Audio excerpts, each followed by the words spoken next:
자, 세 번째 섹션 컴퓨터 응용 디자인 공부해 보도록 하겠습니다. 출제 빈도가 상이에요. 근데 우리가 이 컴퓨터 그래픽스 운용 기능사 준비를 하면은 당연히 실기 준비도 같이 하고 계시겠죠. 실기에서 쓰이는 소프트웨어가 포토샵, 일러스트, 인디자인 이렇게 보통 세 가지 많이 쓰고 계실 거예요. 그래서 그거에 관련된 문제니까 여러분들 이거는 따로 공부할 필요 없이 그냥 눈으로만 한번 읽고 기출 문제만 몇 번 풀어보시면 다 맞추실 수 있는 내용이라고 봅니다. 자, 내용 그래도 정리된 거 한번 공부해 봐야겠죠. 자, 첫 번째 컴퓨터 응용 평면 디자인이라고 되어 있는 부분. 자, 포토샵 먼저 보도록 하겠습니다. 자, 어도봇에서 개발한 이미지 편집을 위한 2차원 그래픽 소프트웨어이고요. 사진 편집을 위한 비트맵 방식의 소프트웨어예요. 그래서 포토샵, 사진관이라는 이름을 갖고 있는 거죠. 디자인에 관련된 모든 작업에서 포토샵을 폭넓게 사용하고 있습니다. 가장 기본적인 소프트웨어예요. 나중에 내가 어떤 작업을 하더라도 포토샵 일러스트 정도는 하고 나서 내가 영상을 하겠다 그러면은 프리미어, 애프터 이펙트 이렇게 쓰시면 되고, 내가 3D를 하겠다 그러면 3D 관련된 소프트웨어 또 하면 되는 거고, 여기서 다른 것도 애니메이션 관련된 거 하겠다 그럼 그거와 관련된 소프트웨어 넘어가면 되는 건데, 가장 기본적인 소프트웨어 포토샵 일러스트에서 점점 발전해 나가는 거죠. 얘네부터 배우는 게 아니라 얘네들을 포토샵 일러스트를 먼저 배우고 다른 전문적인 분야의 소프트웨어로 넘어가시는 게 정석이라고 봅니다. 자, 사진 등의 이미지를 수정, 보완하거나 색상, 변형, 합성 등의 디자인에 필요한 소스로 제작이 가능하며 타 프로그램 간의 호환성이 뛰어납니다. 특히 요즘에 어도브사 프로그램들은 서로 호환이 엄청 잘 되고 있어요. 별도로 저장하지 않아도 작업 중에 컨트롤 C 카피해서 다른 프로그램 가서 컨트롤 V하면 잘 갖다 척척 붙습니다. 호환성이 아주 뛰어나다는 거. 그림이나 문자를 픽셀로 나타내며 비트맵으로 데이터를 처리합니다. 그 문자도 픽셀로 표현하긴 하지만 얘는 기본적으로 벡터 구성으로 구현이 되고 있어요. 화면에서는 비트맵으로 됐지만 걔의 기본적인 속성은 우리가 벡터로 돼서 확대 축소해도 글자는 안 깨지죠. 근데 글자를 그림으로 비트맵으로 바꾸면 그때부터 깨지는 거죠. 속성 그냥 우리가 T라고 되어 있는 레이어 속성을 그대로 갖고 있다면 걔는 나중에 글자 수정, 보정, 확대 크기, 이탈릭, 볼드 이런 거 다 줘도 속성 깨지지 않게 쓸 수 있습니다. 웹 디자인, 영화, 광고, 출판 다양한 분야에 활용되고 있죠. 포토샵의 툴, 여러분들 툴 다 공부하셨을 거예요. 선택 툴, 선택할 때 쓰는 거죠. 라sso 툴 선택할 때 어떻게 또 선택하느냐, 선택 툴의 종류가 또 되게 많거든요. 얘도 선택 툴, 얘도 선택 툴, 얘도 어떻게 보면 선택 툴이죠. 비슷한 색상들 모아서 쓰는 거니까. 그렇게 선택하고 자르기, 이렇게 비금쳐져 있는 거 위주로 나눠서 보시면 돼요. 이렇게 비금쳐져 있고, 이 펜 툴하고 얘네들은 벡터예요. 벡터 애들은 또 이렇게 또 모여있고, 화면 속성에 관련된 거 밑에 모여있고, 수정하는 부분, 수정 보정에 대한 부분 여기 또 한 세트 묶여있고, 이렇게 단락별로 이렇게 좀 묶여져 있습니다. 그래서 매직 와인드 툴, 클랍 툴, 에어브러쉬 툴, 그라디언트, 스탬프, 퀵 마스크 이런 애들. 퀵 마스크, 여기 퀵 마스크 여기 있습니다. 그래서 여러분들이 이거는 포토샵 공부하면 다 아시는 거니까 이거를 물어보는 문제는 등장하진 않죠. 포토샵 메뉴 기능, 파일, 에디트, 이미지, 레이어, 셀렉트, 필터, 뷰, 윈도우 이렇게 있는데, 여러분들 시험에는 나오진 않지만 그래도 좀 아셔야 될 것 중에 하나가, 필터에서 여러분들 포토샵 필터를 눌렀더니 얘네들이 막 안 뜬 애들이 있다. 활성화가 안 되고, 또 까만색, 검정색 글씨로 딱 표시가 되는데 회색으로 되어 있고 클릭이 안 된다. 자, 그런 경우에는 칼라 모드 때문에 그래요. 칼라 모드. 칼라 모드가 포토샵은 RGB 칼라 모드잖아요. 근데 혹시 내가 인쇄용으로 내가 팜플렛이나 이런 걸 지금 작업하고 있다. 메뉴판 동네 아줌마가 하나 만들어 달라서 내가 만들고 있다. 그래서 인쇄용이니까 내가 CMYK로 작업을 했다. 근데 필터를 줄였더니 안 떠. 왜? 포토샵은 RGB 기반이기 때문에 이런 필터도 모두 다 쓰시려면 RGB로 바꿔놓고 쓰셔야 돼요. 나중에 출력용으로 그때 바꿔주시면 됩니다. 그래서 혹시 뭐 활성화가 안 되는 게 있으면 문제는 대부분 칼라 모드 때문에 그런 현상이 일어나는 거예요. 그렇게 봐주시면 되고, 포토샵을 좀 잘하려면 중요한 거는 이제 레이어를 얼마나 잘 쓰느냐. 그리고 협업할 때도 마찬가지예요. 얼마나 레이어 폴더를 잘 정리하고 우리 딱 직관성 있게 보이게 하는지, 레이어에 관련된 거 되게 중요한 부분입니다. 그리고 요즘에는 대부분 파일 메뉴나 뭐 이런 메뉴줄에 있는 기능들이 레이어 팔레트 안으로 많이 들어와 있어요. 그래서 필터도 뭐 스마트 필터 기능이 들어와 있고, 휴 세츄레이션에서 색상 변환하는 기능들도 레이어 팔레트 안에 들어와 있고, 그래서 레이어의 기능들이 되게 중요한 부분이 됐습니다. 그래서 포토샵을 얼마나 잘하느냐 보면 레이어를 얼마나 잘 쓰느냐에 따라 달라지죠. 그래서 레이어가 그만큼 포토샵에서 핵심적인 기능이라고 볼 수 있겠습니다. 포토샵 팔레트 기능, 뭐 레이어 팔레트, 채널 팔레트, 알파 채널, 히스토리, 액션. 특히 쇼핑몰 같은 거 관심 있으신 분들은 히스토리 팔레트, 액션 팔레트 뭐 이런 것들도 액션, 특히 액션 되게 중요해요. 만약 쇼핑몰에 옷이 들어왔다. 옷이 똑같은 사이즈로 계속 이렇게 그 칸에다 계속 업데이트를 이렇게 하게 되잖아요. 여기 안에 딱딱딱딱 맞춰서 들어가야 되는데, 사이즈가 만약에 300에 400짜리 사이즈로 내가 맞춰서 작업을 한다. 문서 하나 열고 사이즈 만들어서 저장, 버튼 누르고 닫기, 이렇게 하지 않고 이거를 액션으로 하나 만들어 놓은 거예요. 그러니까 반복적인 작업물을 이 형태로 만들어서 얘를 이렇게 녹화를 해놔요. 얘를 사이즈 줄이고 RGB 컬러로 만들고, 무슨 필터가 들어오면 필터 조정하고 레벨 조정하고 한 거를 이렇게 영상 촬영하듯이 딱 녹화를 해놓고, 그 다음 컷에서부터는 플레이 버튼만 누르면 앞에서 했던 내용이 다시 반복해서 저장하고 닫기까지 짠 하면은 뭐 100개의 사진이 순식간에 훌 다 하실 수가 있어요. 그게 액션 작업이에요. 똑같은 작업 반복해서 할 때.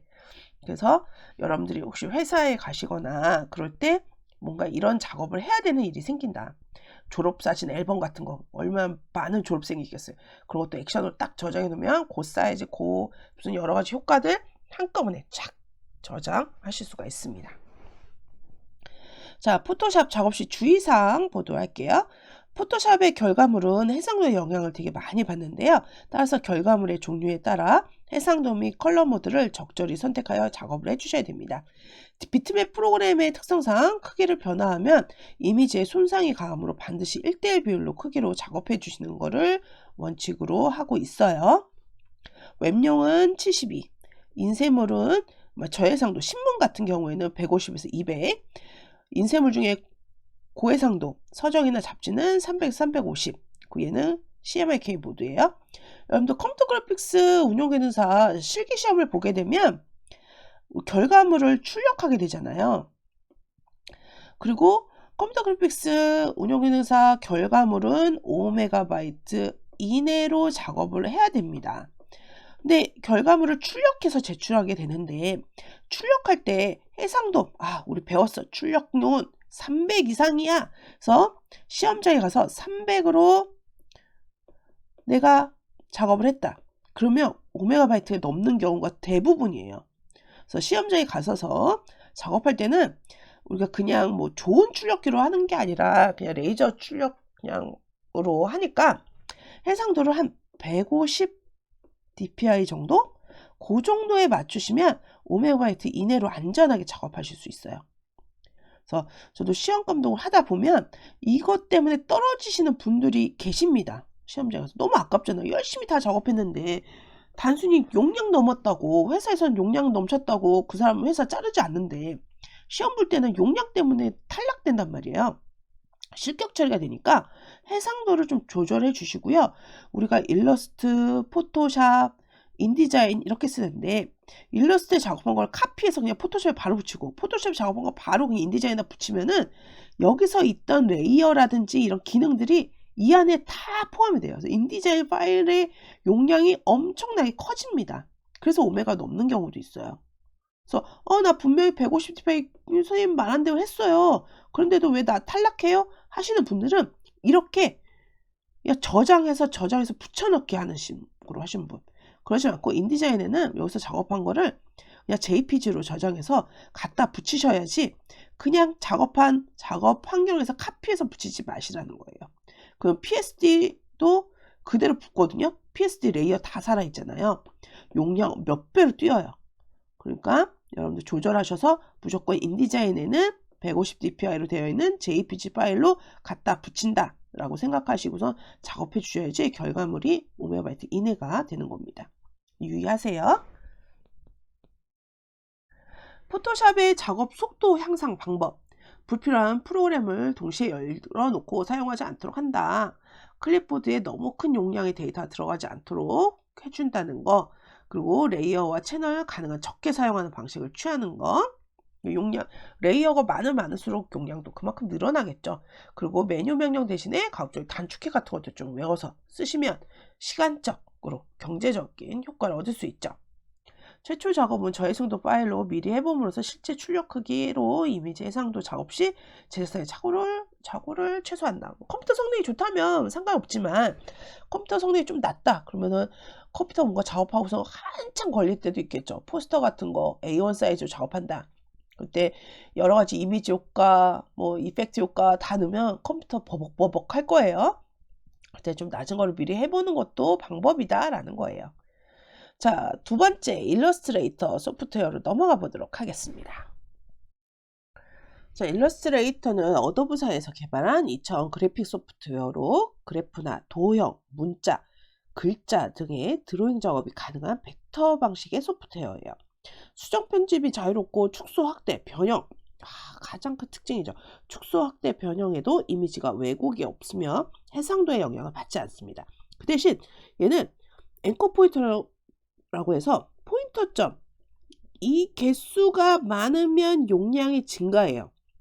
그래서 사진같이 이미지가 좀 복잡하고 막 이렇게 꼬불꼬불하고 막 이런 거 있으면 포인터점이 그만큼 많겠죠. 그러면 용량이 그만큼 증가한다는 거예요.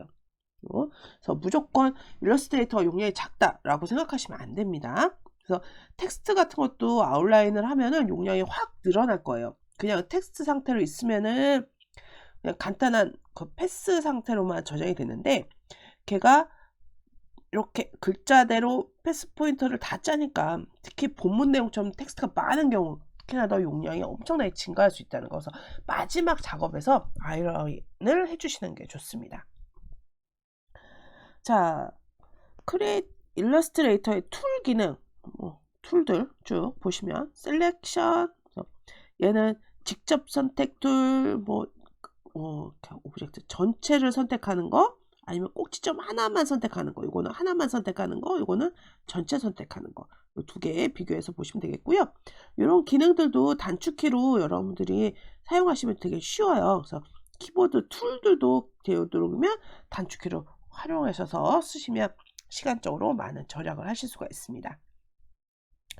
펜툴 아주 중요하죠. 펜툴을 잘 쓰면 회사 가서도 예쁨을 받습니다.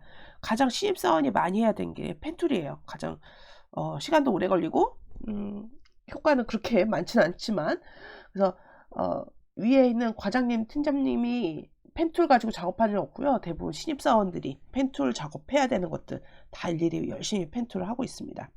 저도 옛날에 대학 때 아르바이트로 디자인 회사에 들어갔는데 첫 번째 갔더니 쇼핑몰 슈퍼마켓이었어요. 슈퍼마켓에 이렇게 상추 얼마, 오이 얼마 이렇게 들어가잖아요. 컷으로 오늘 2개, 5개 1,000원 이렇게 들어가는 요 오이 사진. 요거를 펜툴로 다 따야 되거든요. 하루에 사진을 100장씩 땄습니다. 그랬더니 펜툴의 달인이 됐어요. 그 정도 했더니 돈도 벌고 펜툴 능력도 향상되고 그래서 펜툴 잘 쓰시면 아주 예쁨 받는 신입사원이 될 수 있어요. 펜툴이 포토샵에서도 되게 어떻게 보면 중수준 이상으로 넘어가는 기준이 되는 부분입니다. 그래서 펜툴 연습 많이 하셔야 돼요. 자, 페인트 브러쉬, 로테이트, 리플렉트, 스케일, 디스토트, 그라디언트, 메쉬, 블렌드 이런 것들 있으니까 여러분들 잘 아실 거라고 믿습니다.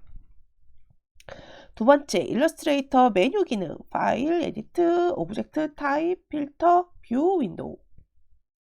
여러분들 뭐 메뉴 줄에 있는 것들 보시면 되겠어요. 일러스트레이터 작업 시 주의사항. 해상도와 크기에 제약을 받지 않고 작업을 할 경우 오브젝트를 작게 작업하고 부분 확대하여 작업하는 것이 더 정확하고 효율적이다. 해상도 뭐 제약 없으니까. 작업이 완료되면 실제 사이즈로 재조정해야 된다. 이거. 자, 그 다음에 세 번째, 오토캐드. 자, 오토캐드는 건축, 기계, 자동차, 항공, 설계 같은 거 제도할 때 되게 많이 쓰이죠. 정밀한 도면 및 데이터 작성이 가능하고 규격화와 데이터 관리가 되게 쉬운 그런 오토캐드입니다. 자, 오토캐드 환경, 뭐 상태 라인, 도면 영역, 명령어 라인 있고 기초 명령에는 이런 명령들이 있다. 이거 뭐 시험에는 안 나오지만 그냥 얘는 이런 제도에 관련된 내용으로 소프트웨어가 구성되어 있구나. 이렇게 보고 넘어가시면 되겠습니다. 동그라미 2번 3차원 형상 모델링 3D 관련된 작업하는 소프트웨어로 보면 되겠죠. 자, 모델링에서는 모델링 제작 과정 같은 거 문제로 나올 때가 있습니다. 모델링, 투영, 음면 소거, 쉐이딩, 매핑, 렌더링. 그래서 모델링의 종류 같은 거 시험에서 아주 좋아하는 문제예요. 자, 모델링의 종류 및 특성 보면 와이어 프레임 모델, 이렇게 와이어 철사 같은 이런 걸로 이렇게 되어 있는 거를 와이어 프레임 모델이라고 부릅니다. 물체를 표현하는 가장 기본적인 형태 모델링으로 물체를 직선과 곡선으로만 선으로만 나타낸 거, 면과 면이 만나는 선만으로 입체를 생성하는 방법입니다. 이 와이어 프레임에서는 표면, 부피, 무게, 실제감 이런 것들은 표현할 수가 없죠. 그 다음에 서페이스 모델은 기본적인 와이어 프레임 위에 표면을 이제 입혔어요. 표면을 입힌 상태, 속이 비어있고 겉면만 생성하는 것이 서페이스 모델입니다. 표면 처리 방식의 모델링으로 실제적인 입체감은 느낄 수가 있어요. 그 다음에 이제 솔리드 모델. 자, 솔리드 모델은 물체의 내외부를 명확히 표현하고 물체의 성격과 부피 등 성질의 계산이 가능하고 표현력이 크고 응용 범위가 넓어서 상업적으로 많이 활용하는, 우리가 보통 렌더링이라고 했을 때 많이 말하는 게 바로 솔리드 모델이죠. 데이터 구조가 복잡하며 컴퓨터 사양에 따라 데이터를 처리하는 시간이 오래 걸리는 단점이 있다. 컴퓨터 성능 낮으면 솔리드 모델 표현하기 되게 어려워요. 자고 일어나야지 솔리드 모델 만들어져 있고 막 이런 경우도 생깁니다. 학생들 수업할 때 보면은 밤새 걸어놓고서 그 다음에 봐야지 나타나는 솔리드 모델 경우도 있어요. 파라메트릭 모델, 자, 수학적으로 계산되는 곡면 모델이라고 보통 부르기도 하고요. 점과 점 사이의 선분이 곡선으로 되어 있어 가장 많은 렌더링 시간이 필요합니다. 렌더링 시간이 가장 많이 필요해요. 항공기, 자동차, 선박 설계할 때 많이 쓰이고요. 네, 프랙탈 모델. 단순한 형태의 직선에서 출발하여 점차 복잡한 형상을 만들어내는 모델. 자연물, 지형, 해안, 구름, 산, 혹성 이런 것이 복잡한 도형의 표현이 가능하다는 거. 네, 파티클 모델. 반짝반짝 작은 입자라는 뜻이에요. 그래서 불, 수증기, 먼지 이런 거 표현할 때 그거를 파티클 모델이라고 부릅니다. 효과 중에서 파티클 효과 막 이런 거, 파티클 이펙트 이런 거 있죠. 반짝반짝 불 효과 막 이런 거 줄 때 쓰죠. 여기서는 와이어 프레임 모델, 서페이스 모델, 솔리드 모델 이 세 가지 구분 잘 해주시면 되겠습니다. 03번 컴퓨터 그래픽스 렌더링. 렌더링이란 3차원으로 생성된 모델링에 명암, 색상, 명암, 재질, 그림자 이런 것들을 적용해서 실제감과 사실감을 부여하는 거, 그거를 렌더링을 불러요. 자, 쉐이딩 얼굴에다가 화장할 때도 쉐이딩 하는데, 자, 물체에 입체감을 더하기 위해 빛으로 음영의 밝기를 조절하는 걸 쉐이딩이라고 부른다. 광원의 각도, 입체물의 각도, 시점의 각도에 따라서 물체의 입체감과 사실감을 더할 수 있다. 쉐이딩에는 플랫 쉐이딩, 고라운드 쉐이딩, 퐁 쉐이딩, 메탈 쉐이딩으로 구분할 수 있다. 그래서 어떤 쉐이딩이 있는지 봐주시면 되겠습니다. 자, 두 번째 매핑. 자, 두 번째 매핑 보도록 하겠습니다. 3차원 물체에 컬러와 쉐이딩을 입히고 마지막에 사실감을 높이기 위한 표면의 질감을 표현하는 것을 매핑이라고 부릅니다. 특히 사실감 있는 매핑, 사실감 있는 표현을 위한 거죠. 2D 이미지를 3D 오브젝트의 표면에 투영시키는 것. 그러니까 우리가 평면으로 작업했던 것을 3D에다가 쫙 입히는 거. 만약에 우리가 어떤 땡땡이 무늬 같은 걸 이렇게 만들었다. 그거를 꽃병에다가 내가 얘를 입히겠다. 그러면 여기 땡땡이 무늬가 여기에 새겨지겠죠? 그거를 뭐라 부른다? 매핑이라고 부른다. 자, 이미지 매핑과 펌프 매핑이 있다. 이미지 매핑은 보통 2차원 그래픽을 입히는 걸 얘기하고요. 범프 매핑은 요철이 있는 면에다 표현하기 위해서 질감을 전사하는 방법. 자, 이런 것들을 범프 매핑, 그래서 벽돌 느낌, 자갈 느낌, 뭐 나무 껍질 느낌, 뭐 이런 것들을 예를 들 수 있겠죠. 반사 기법, 광선 추적법과 리플렉션, 반사되는 기법, 이런 걸 이용해서 광원을 통해서 물체 표면을 반사시키는 그런 기법을 넣을 수가 있어요. 자, 04번으로 넘어가 보도록 하겠습니다. 04번 컴퓨터 애니메이션이에요. 애니메이션이란 정지된 이미지를 연속적으로 배열함으로써 움직이는 환상을 만들어내는 것. 라틴어로 아미마투스라는 거에서 유래가 됐습니다. 3차원 공간에 시간의 축인 4차원을 더해서 시간 예술을 만들었다. 그러니까 4D에 해당이 되는 게 애니메이션이죠. 우리나라에서는 NTSC 방식을 채택하고 있다. 초당 30프레임을 사용한다. 기본적으로 디지털 애니메이션 초당 30프레임, NTSC TV 방송을 위한 이미지 출력 해상도는 720에 486이 뭐 적당하다. 근데 이것도 조금씩 변경되지만 우리 기본적인 맥락만 시험에 나오니까 이렇게 외워두시면 되겠습니다. 애니메이션 제작 과정, 기획하고 스토리보드 만들고 제작하고 거기다 음향과 합성을 한 다음에 레코딩하는 과정. 자, 애니메이션의 방식은 프레임으로 하는 방식과 키프레임 방식 두 가지로 나눠서 볼 수가 있는데, 프레임 방식은 영상에서 기본이 되는 단위 컷, 한 컷 이렇게 보여지는 거, 필름에 그걸 프레임 방식이라고 그럽니다. 그래서 보통 우리가 많이 어렸을 때 많이 봤던 애니메이션 초당 24프레임을 많이 사용했었어요. 초당 24프레임짜리. 근데 요즘에는 디지털 애니메이션이니까 초당 30프레임을 쓰게 되죠. 영화나 광고 등은 초당 30프레임을 사용하고 있다. 그래서 옛날에는 셀 애니메이션 같은 경우에는 초당 24프레임 이용해서 애니메이션을 제작했었어요. 자, 그 다음에 키프레임 방식은 알아서 중간 단계 만들어주는 거. 얘가 화면에서 요게 있던 애가 이쪽으로 움직일 거예요.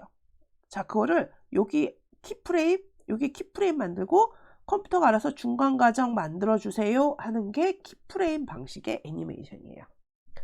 자, 키프레임 방식으로 애니메이션 구현하는 여러 가지 소프트웨어들 되게 많죠. 요즘엔 대부분이 다 키프레임 방식으로 만들어지는 구현, 그리고 텍스트로 만들어지는 모션 그래픽 같은 경우에도 대부분 키프레임 방식으로 이루어지고 있습니다. 애니메이션 종류 보도록 할까요?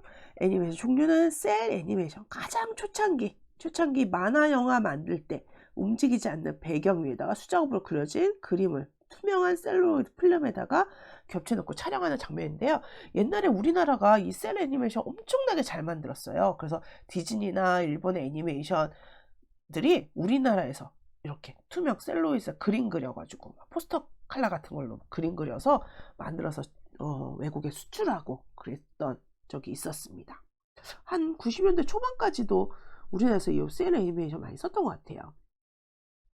네, 로토스코핑, 실사와 애니메이션을 합성하는 기법이고요. 셀에 그린 후 촬영한 애니메이션 필름과 동화상 필름을 하나로 합치는 방식이고요. 컷아웃 애니메이션, 종이 위에 형태를 그리고 잘라낸 후에 각각의 종이들을 한 장면씩 움직이면서 촬영하는 방법. 요즘 EBS 어린이들 보는 애니메이션 중에도 이 컷아웃 애니메이션, 간혹 볼 수가 있습니다.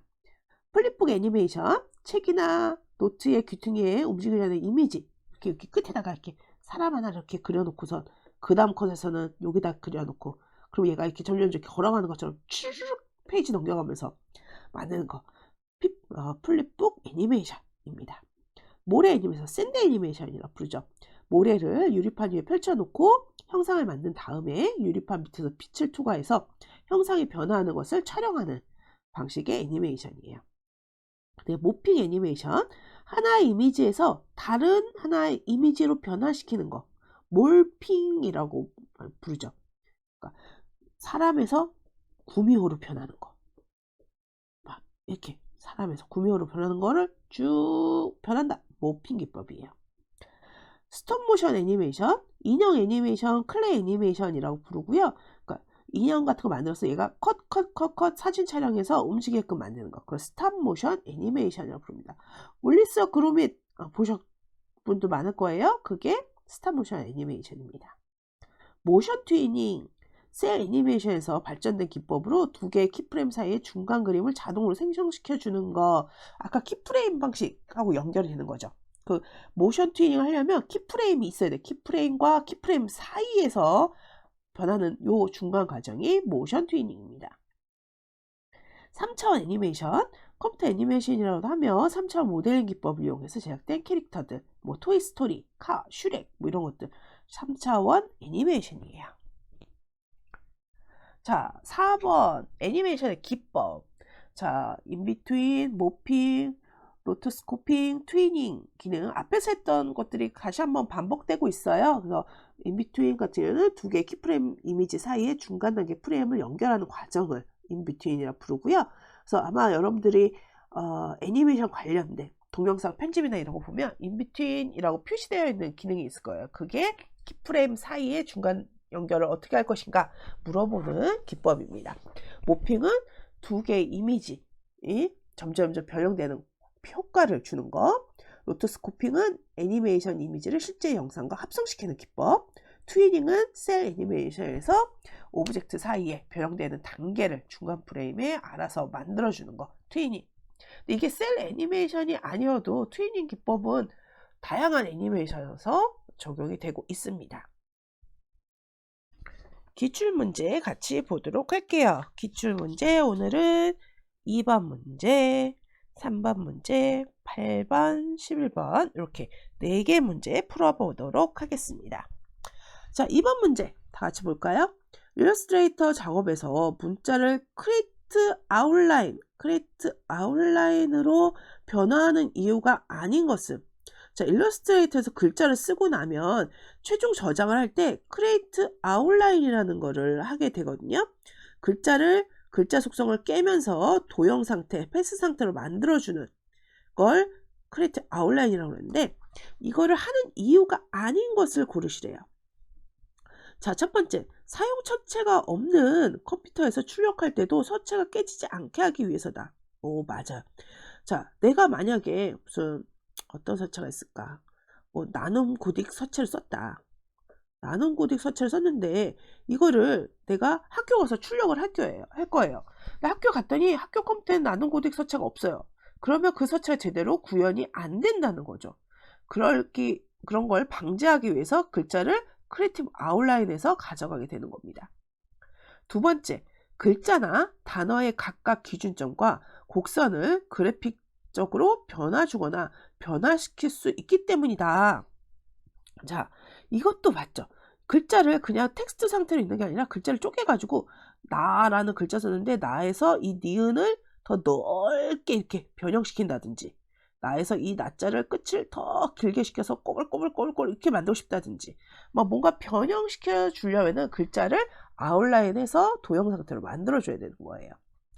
3번, 글자를 마스크용 오브젝트로 만들 수 있기 때문이다.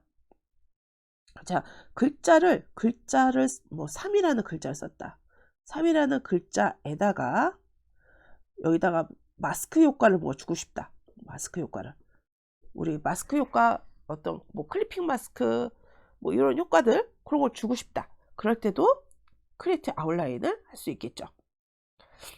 자, 4번 해상도가 좋아지고 용량이 줄어들기 때문이다. 땡.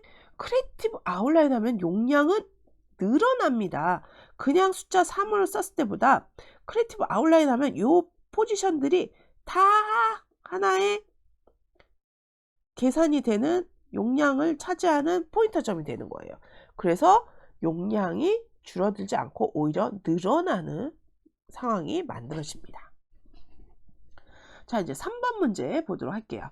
포토샵 프로그램에서 라이팅 이펙트 필터를 적용할 때 적합한 컬러 모드. 자, 무슨 필터를 적용하는데 컬러 모드를 물어보고 있어요. 포토샵에서. 자, 제가 얘기 드렸죠. 포토샵에서 필터를 주는데 어떤 모드를 써야지 해당되는 모든 필터를 다 쓸 수 있다. 포토샵은 RGB 모드로 기본이 잡혀져 있고 RGB 모드로 해야지 모든 필터를 적용시킬 수 있다고 얘기했어요. 이런 문제 나오면 RGB 모드 이렇게 찍어주시면 되겠습니다. 자, 8번 문제로 넘어가 볼게요. 컴퓨터 애니메이션 기법 중에 하나로 이미지의 형태를 다른 이미지의 형태로 점차 변형되는 효과를 만드는 기능을 말하며 상업적 광고나 영화 특수효과 처리에 많이 활용되는 것은 어떤 이미지를 어떤 이미지로 변화시킨대요. 동그라미를 별로 변화시킨대요. 자, 이렇게 변화시키는 기법을 뭐라고 부르냐? 몰핑 기법이다. 사람이 구미호로 변하는 거.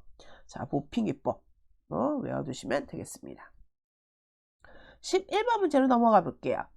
3차원 형상 모델 중 제품 디자인에서 많이 사용되는 것으로 속이 꽉 찬 모델링으로 수치 데이터 처리가 정확하여 제품 생산에 위한 도면 제작과 연결된 거. 그러니까 제품 생산, 이제 마지막 단계예요. 그거 어울리는 모델은 무엇일까요? 라고 부르죠. 끝에 솔리드 모델이다. 우리 와이어프레임 모델, 서피스 모델, 솔리드 모델 했었죠? 그 솔리드 모델이 가장 최종적으로 꽉 찬 모델링, 제품 생산의 도면 제작과 연결된 거, 솔리드 모델 이렇게 찍어주시면 되겠습니다.